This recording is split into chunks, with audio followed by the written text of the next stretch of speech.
journée bien remplie, lever 7 heures, petit déjeuner, ensuite nous sommes allés à l'ESTIC, donc, qui est l'école de journalisme et de communication.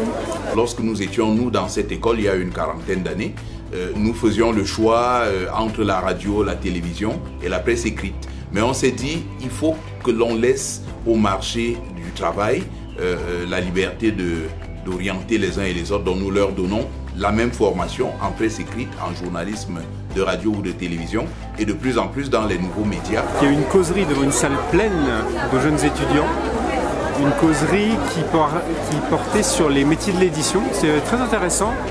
Notamment, il y a eu une intervention d'une femme, d'une Camerounaise qui expliquait comment elle essaye de créer de la distribution de livres au Cameroun.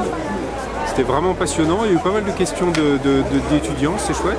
On a ce qu'on appelle ici le poteau, donc des revendeurs qui sont dans les coins de rue, par exemple à la poste centrale, à Batalonka, où tu vas facilement trouver des bouquins là et à moindre coût.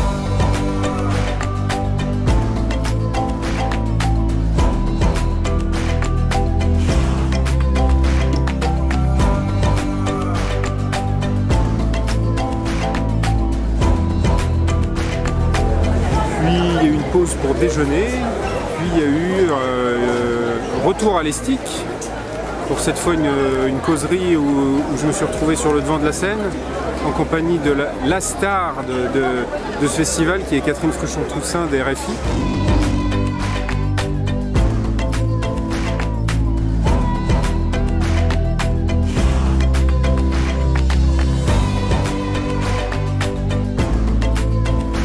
Ça faisait longtemps que je rêvais d'un prix littéraire qui mette en valeur la littérature du continent africain. Et puis c'est surtout grâce à Véronique Cardy.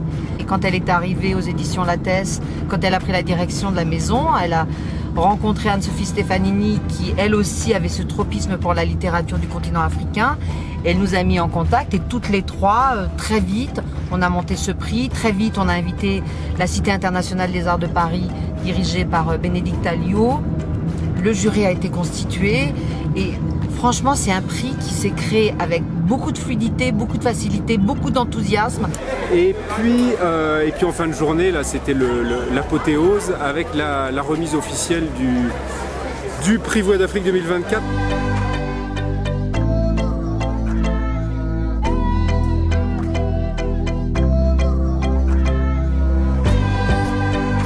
Je veux dire que la soirée était vraiment très chouette. Avec une salle absolument pleine à l'Institut français et vraiment une salle très réactive aussi, très vivante, avec des bonnes ondes dans tous les sens. Et c'est vrai que là, ça prend une autre signification d'en parler ici, de voir comment il est perçu ici. Le prix Voix d'Afrique, on l'a lancé il y a 4 ans avec pour ambition de faire émerger les nouvelles voix du continent africain francophone. Appel à manuscrits sur un site dédié qui est lancé en grande pompe grâce à RFI qui communique aussi sur ces ondes, sur cet appel à manuscrits. Où des jeunes auteurs de moins de 30 ans qui vivent sur le continent, qui n'ont pas été publiés, puissent déposer leurs manuscrits.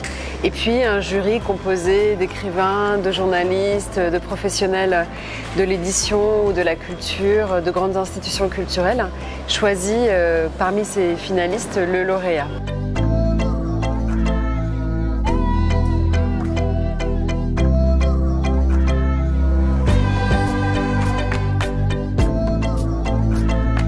Journée très dense où à la fois on a eu une découverte non pas touristique, mais une découverte du Cameroun dans sa réalité hors Yaoundé où on était, puisqu'on est parti sur le fleuve Nyong. Je ne sais pas combien de kilomètres on était, une trentaine en tout cas. Donc on a vraiment vu l'extérieur de Yaoundé, on a vraiment vu la campagne, on est arrivé sur les rives du fleuve, on a fait un tour en pirogue qui était magnifique, qui était très calme, très silencieux là. Exactement l'opposé de l'endroit où on est aujourd'hui. Je suis né ici, c'est mon village. Et ça fait 25 ans que je suis guide. Fleuve Nyong, 800 km de long, il prend sa source à l'est, plus précisément à Abomban, et se jette à l'océan.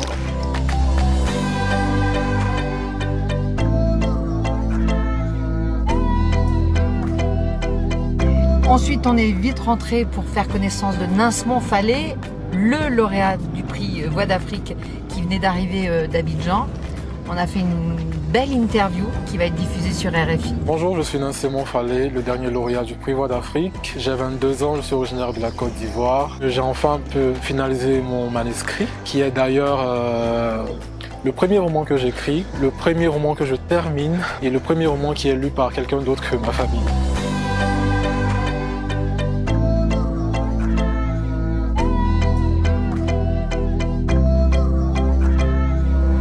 Et enfin, on a fini la soirée en beauté au centre culturel Ubuntu, où à la fois il y avait des lectures et puis après il y avait un groupe avec Ruben. C'était très festif, c'était très joyeux, c'était très coloré. On a dansé, on a bu, c'était une très belle journée. Combien ça coûte un livre ici? Bon, les livres, comme je vous ai dit, ça dépend de l'état. Oui, les livres de seconde main, en fonction du volume, ça varie de 2500, 5000, peut-être 7000, 10 000, en fonction de la grosseur aussi du livre.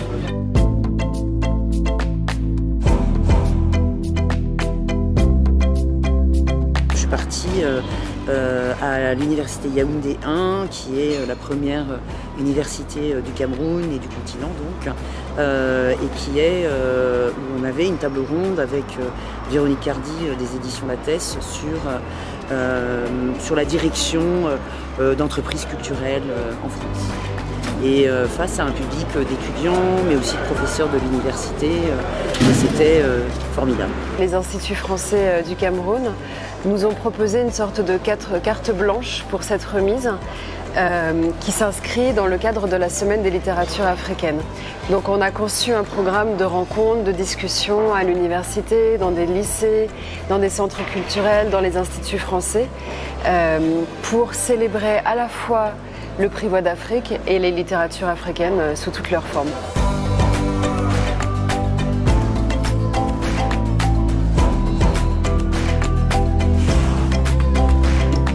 Et c'est vrai que ici, à Yaoundé, à l'université de Yaoundé, à l'Institut français, dans les écoles, on voit, dans les maquis, on voit la ferveur de cette jeune scène littéraire africaine, cette ferveur, cette ardeur qu'on se réjouit de pouvoir porter grâce à cette création du prix Voix d'Afrique. Et ensuite, j'ai rejoint la salle de spectacle où on avait les déclarations de flamme des uns et des autres. Donc voilà, c'était super.